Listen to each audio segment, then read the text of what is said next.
1999 সালে অনন্ত ভালোবাসা সিনেমার মাধ্যমে শাকিব খানের ক্যারিয়ার শুরু হয়। প্রথম সিনেমায় শাকিব খান সাইনিং মানি ছিল 5,000 টাকা। সেখান থেকে আজ শাকিব খানের পারিশ্রমিক কোটি টাকার উপরে। 1999 সালে সিনেমায় আসলেও লাইমলাইটে আসতে শাকিব খানের সময় লেগেছে 6 বছর।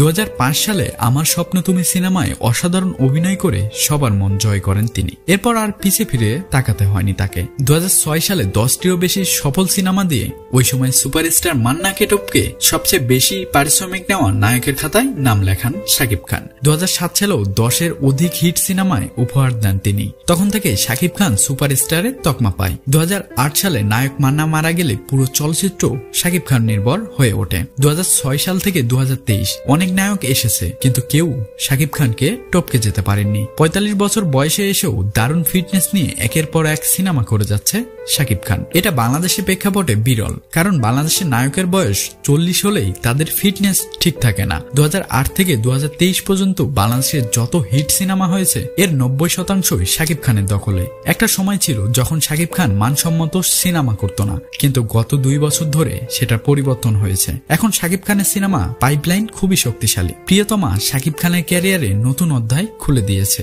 শাকিব খানের হাতে আছে দরদ, রাজকুমার, তুফানের মতন বড় বড় সিনেমা। এগুলো সফল হলে শাকিব খানের অবস্থান আরো অনেকটা উপরে চলে যাবে। লোকমুখে শোনা যাচ্ছে আগামী বছরই শাকিব খান 40 কোটি বাজেটের একটা বলিউড সিনেমা করবে।